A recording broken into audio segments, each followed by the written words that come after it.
العلام ذو الجلال والاکرام وحدہ لا شریک، مالک کائنات اور خالق ارض و سما کے لیے لاکھوں کروڑوں درود و سلام اس ہستی اقدس و مقدس کے اوپر جن کا نام نامی اسم گرامی جناب محمد الرسول اللہ صلی اللہ علیہ وآلہ وسلم ہے۔ سامعین محترم، نبی کریم علیہ السلام سے محبت ہمارے ایمان کا لازمی جز ہے۔ جس کو نبی کریم علیہ السلام سے محبت نہیں ہے، یا جو آپ کی ولادت، آپ کی بعثت پر خوش نہیں ہے، اسے فرحت محسوس نہیں ہوتی کہ ان کی نجات کے لیے اللہ نے ان کو رہنمائی کرنے کے لیے بھیجا، تو اس کا ایمان کا دعویٰ تو ہو سکتا ہے، حقیقت میں وہ مومن نہیں، کہ جب تک ساری انسانیت سے زیادہ، حتیٰ کہ اپنی جان سے بھی زیادہ اللہ اور اس کے رسول سے محبت نہ ہو۔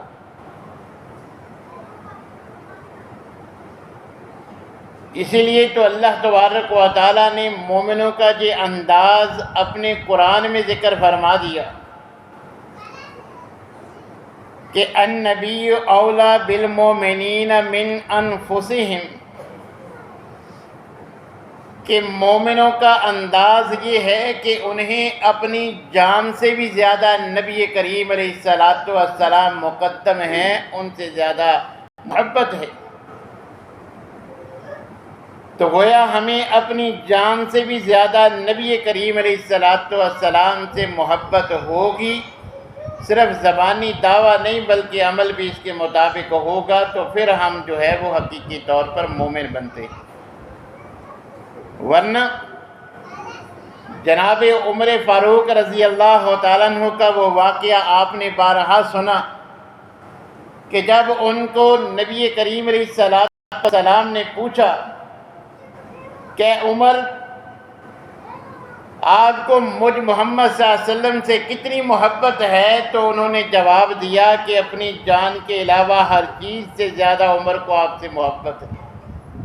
تو آپ نے فرمایا کہ عمر، اپنے ایمان کی فکر کرو، مجھ سے زیادہ تمہیں اپنی جان عزیز۔ مسئلے کی فہم کے بعد وہ جواب دیتے ہیں کہ اللہ کے رسول، اب مسئلہ آپ نے سمجھا دیا، تو اب مجھے اپنی جان سے بھی زیادہ آپ صلی اللہ علیہ وسلم سے محبت ہے۔ فرمایا کہ الآن یا عمر، یہ مومنوں والا نظریہ ہے۔ اسی لیے تو اللہ تبارک و تعالیٰ نے بھی ہمیں تنبیہ فرمائی ہے کہ اے پیغمبر صلی اللہ علیہ وسلم، آپ ان لوگوں کو جو ایمان کا، آپ سے محبت کا دعویٰ کرتے ہیں، ان کو بتلا دیجئے یہ کوئی معمولی معاملہ نہیں ہے۔ فرمایا قُلْ إِنْ كَانَ آبَاؤُكُمْ وَأَبْنَاؤُكُمْ وَإِخْوَانُكُمْ، اے پیغمبر صلی اللہ علیہ وسلم ان سے فرما دیجئے کہ اگر تمہیں اپنے آباء و اجداد، اپنی اولاد، اپنے بھائی، اپنی بیویاں، وَعَشِيرَتُكُمْ، تمہارے کے کنبے قبیلے، وَأَمْوَالٌ اقْتَرَفْتُمُوهَا، یہ کمایا ہوا مال، وَتِجَارَةٌ تَخْشَوْنَ كَسَادَهَا، یہ تمہارا بزنس، تمہارا کاروبار جس میں گھاٹے کا تمہیں ہر وقت خوف لاحق رہتا ہے، وَمَسَاكِنُ تَرْضَوْنَهَا، یہ تمہاری کوٹھیاں، بنگلے، تمہاری رہائش گاہیں جو تمہیں محبوب، دن رات ان کی تزئین و رائش، ان میں بہتری کے لیے سوچ بچار میں مگن رہتے ہو۔ یاد رکھو یہ ساری چیزیں احب الیکم من اللہ ورسول، اگر ان میں سے کسی ایک کی بھی محبت اللہ رسول کی محبت سے غالب آ گئی، کہ تم نے کنبے قبیلے برادری کی محبت میں پیغمبر کا اسوہ چھوڑ دیا، برادری کے رسوم و رواج کے مطابق خوشی غمی کی۔ تمہارا کاروبار اللہ اور اس کے رسول کی محبت سے تمہیں زیادہ محبوب، جس کے لیے تم اللہ کی عبادت کے لیے وقت نہیں نکال سکتے کسی بھی انداز میں، یہ میری بیان کی ہوئی یہ ساری چیزیں تمہاری آل اولاد، آباء و اجداد، بیویاں، کنبے، قبیلے، مکان، کاروبار، اگر کسی مرحلہ میں بھی اللہ اور اس کے رسول کے مقابلے میں تم نے کسی کو ترجیح دی یا تم ترجیح دے رہے ہو تو پھر یاد رکھو اسی طرح تمہیں یہی چیزیں اللہ رسول کی محبت کے ساتھ ساتھ جہاد سے بھی روکے ہوئے ہیں کہ گھر بار نہیں چھوڑ سکتے، کنبہ قبیلہ نہیں چھوڑ سکتے، کاروبار نہیں چھوڑ سکتے، جہاد چھوڑ دیتے ہو ان کاموں کے لیے۔ تو اللہ تبارک و تعالیٰ متربع فرماتے ہیں فَتَرَبَّصُوا حَتَّى يَأْتِيَ اللَّهُ بِأَمْرِهِ، پھر ٹھہر جاؤ اللہ کی گرفت کا، اللہ کے عذاب کا، اللہ کی پکڑ کا انتظار کرو۔ اگر جہاد سے یا اللہ رسول سے زیادہ تمہیں ان چیزوں میں سے کسی کی محبت عزیز ہے کہ تم اللہ رسول کی بات کو نظر انداز کر دیتے ہو، کاروبار کو، مال کو زیادہ ترجیح دیتے ہو، بیگم کی فرمائش کو زیادہ ترجیح دیتے ہو، تمہارے یہ گھر بار، تمہارے یہ سارے محبت کے جو ذرائع ہیں اگر کسی مرحلے پر کتاب و سنت سے متصادم آ جائے، تم کتاب و سنت سے آنکھیں چرا لیتے ہو، بیوی کی فرمائش، بچوں کی فرمائش، برادری کے رسم، اس کو جو ہے وہ ترجیح دے دیتے ہو، تو پھر اللہ کی طرف سے گرفت کا، عذاب کا انتظار کرو۔ آج ہم دیکھ لیں کہ کس قسم کے زمینی آسمانی آفات اللہ کی طرف سے ہمارے اوپر مسلط ہے، تو میرے بھائیو یہی ہمارے طرز عمل کا نتیجہ ہے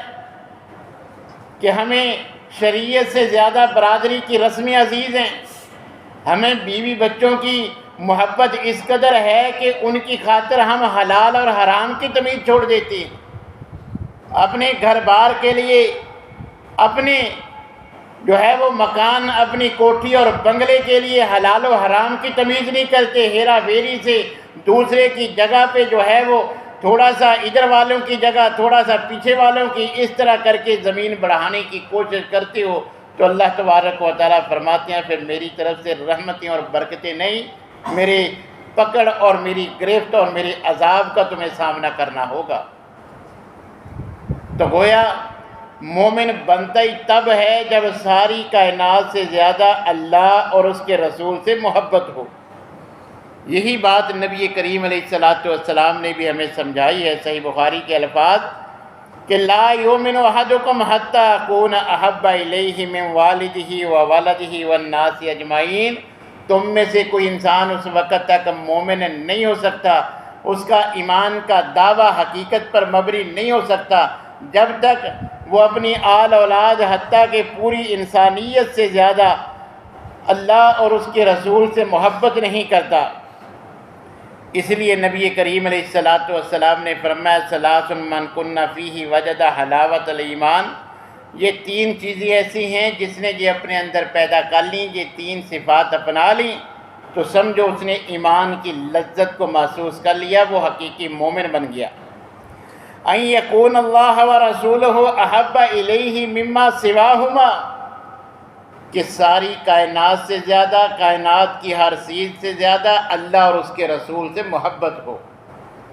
جو یہ صفت اپنے اندر پیدا کر لی۔ اور پھر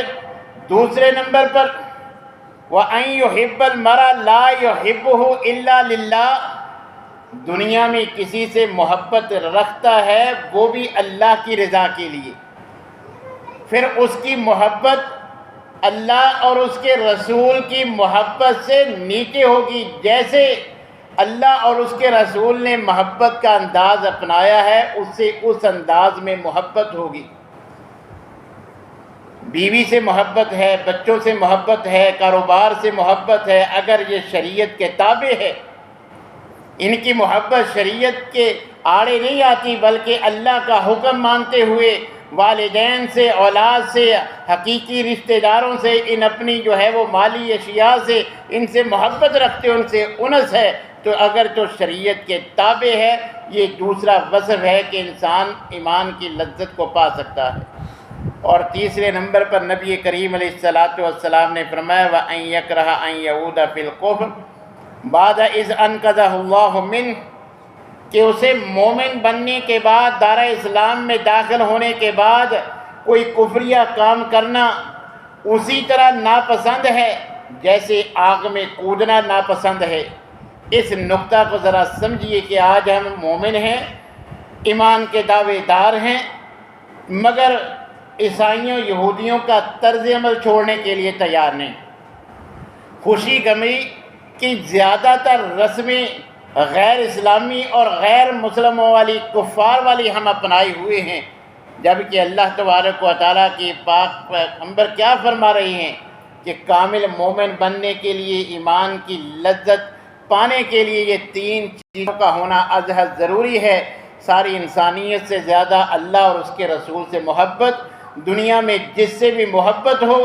وہ پھر اللہ اور اس کے رسول کی محبت کے تابع ہو، اس کے آڑے نہ کبھی بھی آ سکے۔ اور تیسرے نمبر پر اب وہ مومن ہے، اس کی تہذیب اسلامی ہونی چاہیے، اسلام کا دعوے دار ہے، اس کی خوشی اور غمی کے لمحات اسلام کے مطابق گزرنے چاہیے، اس کا طرز عمل اسلامی ہوگا تو تب وہ ایمان کی حلاوت کو پا سکے گا۔ دوسرے لفظوں میں تب وہ جو ہے وہ پکا مومن بن سکتا ہے۔ تو نبی کریم علیہ السلام سے محبت تو ہمارے ایمان کا صرف لازمی جز نہیں بلکہ عین ایمان ہے۔ مومن بنتی تب ہے جب نبی کریم علیہ السلام سے حقیقی محبت ہو۔ پھر اس کے بعد محبت کا جو انداز آج امت مسلمہ میں سے بعض افراد اپناتے ہیں، ہم نے اس کو بھی پرکھنا ہے کہ ہماری نبی صلی اللہ علیہ وسلم سے محبت کا انداز بھی شریعت کے تابع ہونا چاہیے، اور اس کے لیے ہمارے آئیڈیل وہ صحابہ کرام ہونے چاہیے۔ خود قرآن میں اللہ تبارک و تعالیٰ نے ہمیں فرما دیا فَإِنْ آمَنُوا بِمِثْلِ مَا آمَنْتُمْ بِهِ فَقَدِ اهْتَدَوْا، کہ اگر تمہارا طرز عمل ان صحابہ کرام جن کی تربیت نبی کریم علیہ السلام نے کی ہے، اگر تمہارا طرز عمل ان صحابہ جیسا ہے پھر تم ہدایت پا جاؤ گے۔ تو جیسے اللہ ان صحابہ سے راضی، تمام صحابہ جنتی،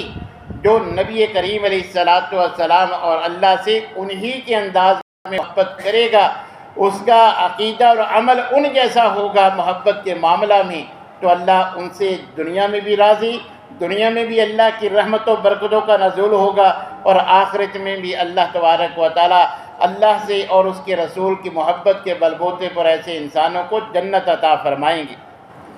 مگر جو صرف دعویٰ کر دیں زبان سے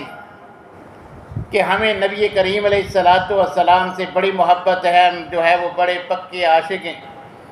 ہم جو ہے وہ تن من دن سب کچھ جو ہے وہ حرمت رسول پہ قربان کرنے کے لیے تیار ہیں، مگر ان کا طرز عمل، ان کی شکل و صورت یہ ساری سنت کے خلاف ہو، تو ایسے لوگوں کو قرآن آگاہ کرتا ہے کہ بھی زبان سے دعویٰ کام نہیں کرے گا، بلکہ وَمَن يُشَاقِقِ الرَّسُولَ مِن بَعْدِ مَا تَبَيَّنَ لَهُ الْهُدَىٰ وَيَتَّبِعْ غَيْرَ سَبِيلِ الْمُؤْمِنِينَ، کہ جو نبی کریم علیہ السلام پہ ایمان کا دعوے دار ہے، محبت کا دعوے دار ہے، مگر وہ معاملات میں نبی کریم علیہ السلام کی مخالفت کر رہا ہے،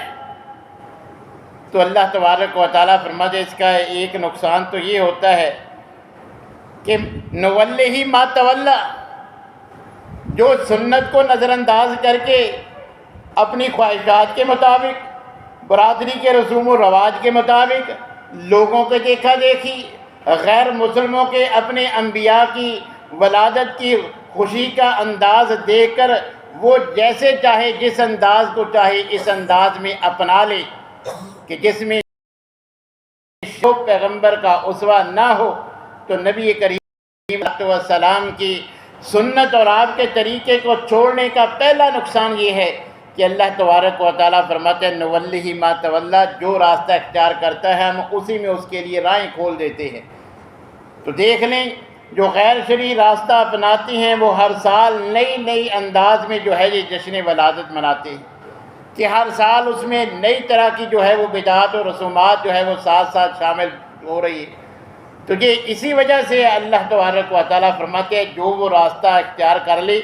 اگر پیغمبر کا اسوہ اپنا لے گا تو ہم اس کی توفیق دے دیتے ہیں، اگر شیطان کو راضی کر کے شریعت کو نظر انداز کر کے جیسے دل چاہا جیسے کسی کو دیکھا وہی راستہ اختیار کر دے تو اللہ فرماتے ہیں ہم ادھر ہی اس کو مگن کر دیتے ہیں۔ یہ دنیا میں اس کی سزا ہے کہ وہ ادھر ہی لگ جاتا ہے، اسی میں دن رات مگن۔ یہ دیکھ لیں کہ جشن منانے والے دن رات جو ہے وہ جشن کی تیاریوں میں فرضی نمازوں تک کی پرواہ نہیں کرتے۔ اب تو یہ دن جو ہے وہ ہفتے کے دن ہے، اگر کبھی جمعہ کے دن آ جائے تو جمعہ کی پرواہ نہیں کرتے۔ تو یہ عبادت جو فرض ہے اس کی بجائے وہ سارا وقت جو ہے وہ ان کاموں میں گزار دیتی ہیں جن کا نہ شریعت نے تقاضا کیا ہے، نہ اسوہ رسول سے، نہ صحابہ کے طرز عمل سے ہمیں وہ ملتے ہیں۔ تو اللہ تبارک و تعالیٰ فرماتے ہیں وَنُصْلِهِ جہنم، جو یہ انداز اپنائے گا کہ زبان سے اگرچہ دعویٰ ہے، سینے پہ نالین کی تشبیہ بھی لگا رکھی ہے، مگر اس کی شکل و صورت بھی سنت کے خلاف، اس کا طرز عمل بھی شریعت کے خلاف، اس کا یہ خوشی اور جشن منانے کا انداز بھی شریعت کے خلاف، تو اللہ تبارک و تعالیٰ فرماتے ہیں پیغمبر کو بھیجا تو اس لیے تھا کہ آپ ان کی اتباع کریں، جیسے انہوں نے زندگی گزاری اس طرح زندگی گزارے، ان کو خوشی ملی، جو انداز خوشی کے وقت ان کا تھا آپ بھی وہی انداز اپنائیں، غمی کے وقت مسنون انداز اپنائیں۔ مگر آپ نے اپنی من پسند یا لوگوں کے دیکھا دیکھی جو انداز اپنایا، اس کی پاداش میں اللہ تبارک و تعالیٰ فرماتے ہیں ایسے لوگوں کا ٹھکانہ جہنم ہے جو شریعت کو، پیغمبر کے اسوے کو نظر انداز کرتے ہیں۔ اور فرما دیا وساعت مسیرہ، جہنم کو ہلکا نہ سمجھیے، بہت برا ٹھکانہ ہے۔ اس لیے اگر جہنم سے بچنا ہے تو سنت کا دامن تھام لیجئے، جو کتاب و سنت میں انداز ہے اس کو اپنا لیجئے۔ تو نبی کریم علیہ السلام کی ولادت کی خوشی میں ہم شریعت نے جس موسیقی کو حرام قرار دیا ہے کہ نبی کریم علیہ السلام جس کی آواز سن کے کانوں میں انگلیاں ڈال لیتے تھے، ہم نبی کریم علیہ السلام کی ولادت کی خوشی میں وہ ساز باز یہ باجے گاجے وہ بجانے سے بھی جو ہے وہ بات نہیں آتی، حالانکہ شریعت نے ہمیں ایسی چیزوں کو دور رہنے کا اس سے جو ہے وہ حکم دیا ہے۔ اور نبی کریم علیہ السلام نے پشین گوئی فرمائی تھی لَيَكُونَنَّ فِي أُمَّتِي، کہ میری امت میں ایسے لوگ ضرور ہوں گے يَسْتَحِلُّونَ الْحِرَّ وَالْحَرِيرَ وَالْخَمْرَ وَالْمَعَازِفَ، کہ وہ ایسے لوگ ہیں، میری امت میں ایسے لوگ ضرور آئیں گے، ایسی قومیں، ایسے لوگ، ایسے گروہ کہ جو زنا کو جو حرام کیا ہے اس کو حلال جان لیں گے۔ اسی طرح ریشم ان پہ حرام ہے مگر وہ ریشم استعمال کریں گے، شراب حرام ہے مگر شراب کے بغیر ان کا کوئی چارہ کار نہیں ہوگا، کوئی خوشی شراب کے بغیر ان کی ادھوری ہوگی، اور اسی طرح وہ گانے باجے یہ استعمال کرنے والے ہوں گے۔ نبی کریم علیہ السلام نے اپنی زندگی میں پشین گوئی فرما دی تھی کہ شرعی لحاظ سے یہ کام تو حرام ہے مگر لوگ ان کو حلال سمجھ کے ان کو ضرور اپنائیں گے، اور اسی وجہ سے شیطان کو راضی کر کے شیطان نے یہ کام کرنا ہے کہ لوگوں کو جنت کے راستے سے ہٹا کے جہنم کے راستے پہ گامزن کرنا ہے۔ جو میرا طریقہ چھوڑ کے شیطان کے راستے پہ چلیں گے پھر ان کا ٹھکانہ جیسے اللہ نے فرما دیا وَنُصْلِهِ جَهَنَّمَ وَسَاءَتْ مَصِيرًا، جہنم جو بہت برا ٹھکانہ ہے وہ ان کا جو ہے وہ ٹھکانہ ہوگا۔ اسی طرح نبی کریم علیہ السلام نے فرمایا صوتان ملعونان فی الدنیا والآخرہ، دو قسم کی آوازیں ایسی ہیں دنیا میں بھی ملعون ہے آخرت میں بھی ملعون ہے، ان میں بانسری اور ساز کی آواز ہے، اسی طرح مصیبت کے وقت نوحہ کرنا، پیٹنا اور زبان سے رونا، رونا آنکھوں کا کام ہے، مصیبت کے وقت آنکھوں سے آنسو بہہ جائے جو جائز ہے سنت ہے، مگر آنکھوں کی بجائے زبان سے ہائے وائے کرتے ہوئے جو ہے وہ وویلا کرنا، یہ زبان سے رونا، اور اسی طرح جو ہے وہ نوحہ کرنا یہ مصیبت کے وقت اور خوشی کے وقت بانسری اور ساز وغیرہ کا استعمال کرنا، نبی کریم علیہ السلام نے فرمایا یہ کام دنیا میں بھی ملعون اور آخرت میں بھی ملعون، دنیا میں بھی اللہ کی رحمت سے محرومی اور اللہ کی طرف سے پکڑ کا سبب ہیں، اور آخرت میں بھی اللہ کے عذاب کا سبب ہیں۔ اسی لیے ہمیں ایسے موقع پر جو ہے وہ یہ غیر شرعی کاموں سے مکمل اجتناب کرنا چاہیے۔ یہ نہ ہو کہ نبی صلی اللہ علیہ وسلم جن کاموں سے روکنے آئے تھے انہی کی ولادت کی خوشی میں ہم جو ہے وہ اس دن یہی انداز، ساز گانے باجے جو انداز غیر مسلموں کا ہے، اگر وہ انداز اپنائیں گے، یہ اللہ اور اس کے رسول کی رضا والے کام نہیں ہیں، نہ شریعت سے ان کا کوئی تعلق ہے، بلکہ ناراضگی اور جہنم کی وعید والے کام ہیں۔ اور اسی طرح یہ عام رواج ہر سال پہلے سال کی طرح بڑھ رہا ہے کہ منوں کے حساب سے کیک کاٹے جاتے ہیں، اور دلیل کے طور پر چاہیے تو یہ کہ یہ مسلمان اسلام سے دلیل دے، قرآن کی آیت پیش کریں، کوئی نبی صلی اللہ علیہ وسلم کا فرمان آپ کا کوئی اسوہ پیش کریں، تو اس کے جواب میں کہتے ہیں کہ جی آپ اپنے بچوں کی بھی تو کرتے ہیں، پھر بچوں کی کرنا وہ بھی ہندوانہ رسم ہے، وہ بھی غیر شرعی ہے۔ تو ایک غلطی جو انسان کر رہا ہے اس کو جو ہے وہ ایک شرعی عقیدت کے ساتھ، مذہبی عقیدت اور جوش اور ولولے، اور جن مساجد میں ایسی بدعات ہندوانہ رسومات کا رد ہونا ہے، تو آپ فجر کی نماز کے وقت باجماعت نماز کے بعد مسجدوں میں یہ کیک کاٹنے کا رواج اپنا لیں۔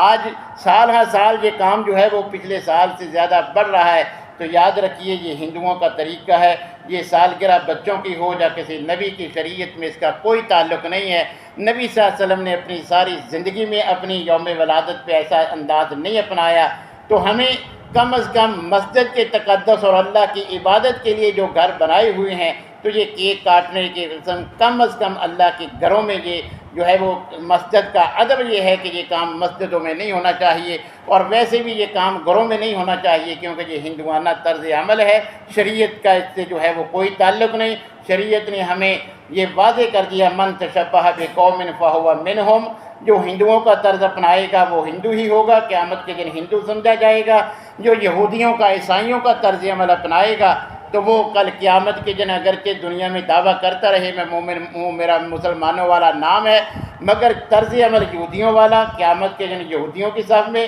طرز عمل ہندوؤں والا قیامت کے روز جو ہے وہ ہندوؤں کی صف میں۔ جو جس کا انداز، جس کی تہذیب جو دنیا میں اپنائے گا اس کا شمار کل قیامت کے دن اسی سے ہوگا۔ خود زبان رسالت سے نکلے ہوئے الفاظ ہیں من تشبہ بقوم فہو منہم۔ اور اسی طرح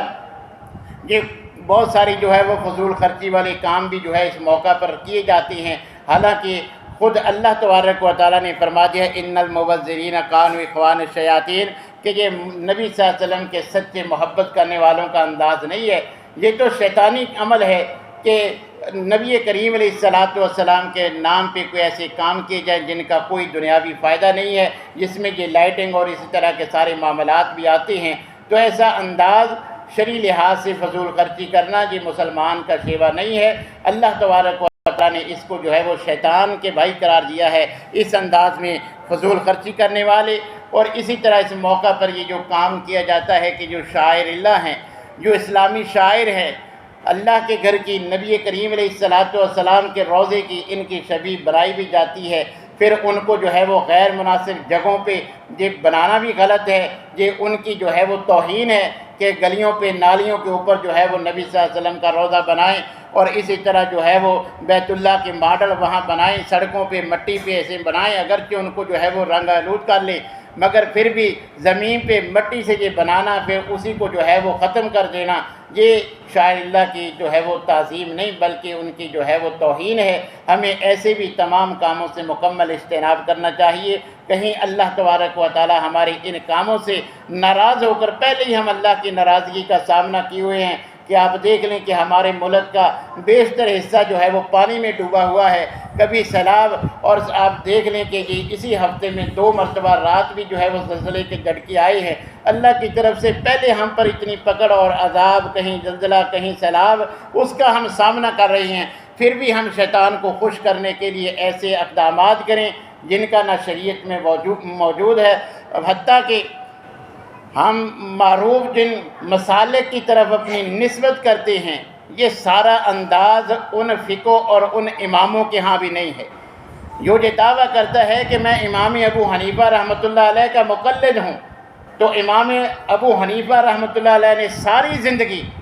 کبھی کوئی ایسا غیر شرعی کام ربیع الاول کے کسی دن کیا ہو تو نہ آپ فقہ کی کسی کتاب نہ ان کی سوانح سے ثابت نہیں کر سکتے۔ امام احمد رضا خان بریلوی یہ کام کرنے والے، یہ ان کو اپنا جو ہے وہ بڑا مانتے ہیں، ان کی طرف اپنی نسبت کرتے ہیں، اور یہ آج کے 90% جو کام اس موقع پہ کیے جاتے ہیں انہوں نے ویسی ان پہ جو ہے وہ کفر کے فتوے لگائے ہیں، یہ کافروں کا انداز بنایا ہے۔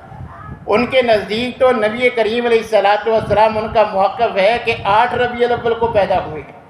12 کو ان کے ہاں تو نبی صلی اللہ علیہ وسلم کی وفات ہے، وہ یوم وفات مانتے ہیں۔ تو نسبت جن کی طرف کرتے ہیں امام احمد رضا خان بریلوی نے، امام ابو حنیفہ اور دیگر تمام ائمہ نے، اور تمام مسالک کے لوگ جن کی طرف اپنی نسبت کرتے ہیں، کسی نے یہ انداز نہیں اپنایا۔ نبی صلی اللہ علیہ وسلم، صحابہ، تابعین، تبع تابعین، حتیٰ کہ ائمہ نے بھی، جن کے بارے میں دعویٰ ہے کہ ہم ان کے مقلد ہیں، جن کی تقلید کا، جن کے مقلد ہونے کا دعویٰ ہے، ان کی زندگی میں بھی ربیع الاول میں یہ انداز نہیں ملتا، نہ شریعت میں ملتا ہے، نہ کسی فقہ میں ملتا ہے۔ تو میرے بھائیو، اللہ تبارک و تعالیٰ کو ہم اپنے اعمال سے پہلے ناراض کر بیٹھی ہیں، اور نبی صلی اللہ علیہ وسلم کے نام پہ ایسی بدعات و خرافات سے ہمیں اجتناب کر کے ضرورت اس بات کی ہے کہ اس وقت جو امت مسلمہ کے، جو اہل پاکستان کے احوال ہیں، ضرورت اس بات کی ہے کہ ہم سب گڑ گڑا کے اجتماعی طور پر پوری قوم اللہ سے توبہ استغفار کرے، اللہ کے حرام کردہ کاموں کو چھوڑ کر اللہ تعالیٰ سے سچی توبہ کر کے اسلام کے مطابق زندگی گزارے، تاکہ ہم ان آزمائشوں سے، ان عذابوں سے، ان مصائب سے نکل سکیں۔ دے جائے کہ ہمیں یہ انداز اپنانا چاہیے، مگر اتنے عذابوں کے باوجود ہم اللہ کی ناراضگی والے کام کریں گے تو پھر میرے بھائیو اللہ کی طرف سے رحمتیں اور برکتیں نہیں۔ اللہ نے واضح طور پہ ہمیں جو ہے وہ فرما دیا کہ اگر اللہ رسول کی محبت سے زیادہ تمہیں یہ کام عزیز ہے کہ اس کے بغیر مسئلہ ختم ہو جائے گا، دوسروں کو ہم نے دکھانے کے لیے یہ کام کرنا ہے، شریعت کو نظر انداز کریں گے، اللہ رسول کے نام پہ اگر کوئی ایسا کام کریں گے جس کی شریعت میں دلیل نہیں ہے تو اللہ اور اس کے رسول اس سے خوش نہیں ہوں گے، بلکہ نبی صلی اللہ علیہ وسلم کے بارے میں تو واضح فرمان موجود ہے، جنہوں نے بدعات کا ارتکاب کیا ہوگا، حالانکہ وہ نمازی ہوں گے، اس کے وضو کے اعضاء چمک رہے ہوں گے، مگر شیشے کی دیوار حائل کر کے حوض کوثر سے ان کو روک دیا جائے گا۔ نبی صلی اللہ علیہ وسلم جب ان سے پوچھیں گے وہی جو نمازی ہیں، میرے پاس آ کے میرے ہاتھ سے جام کوثر پینے سے ان کو کیوں روکا گیا ہے؟ ان کو بتایا جائے گا دین کے نام پہ انہوں نے آپ کے دین کا ایسا بیڑا غرق کیا ہے، اپنی طرف سے چیزیں بنا کے انہوں نے جو ہے وہ دین میں شامل کی ہیں، یہ بدعتی لوگ ہیں۔ تو نبی صلی اللہ علیہ وسلم فرمائیں گے کہ سوکن دور ہو جاؤ، دبا ہو جاؤ کہ جنہوں نے میرے دین کا حلیہ بگاڑ دیا۔ تو میرے بھائیو، اگر نبی صلی اللہ علیہ وسلم سے سچی محبت ہے تو انداز کیا ہونا چاہیے جو صحابہ کا تھا، جو زبان رسالت سے آپ نے خود بیان فرمایا، من احب سنتی فقد احبنی، جو ذات سے محبت کا دعوے دار ہے وہ میری بات سے بھی محبت کرے، جو اس انداز میں میری ذات کے ساتھ میری بات سے بھی محبت کرے گا، کان معی فی الجنہ، وہ سچا محبت کرنے والا ہے، وہ کل جنت میں بھی جائے گا اور میرا جنت میں ساتھ بھی اسے ملے گا۔ یہ انداز ہمیں اپنانا چاہیے۔ اللہ تبارک و تعالیٰ سے دعا ہے کہ اللہ تعالیٰ تمام معاملات میں کتاب و سنت کی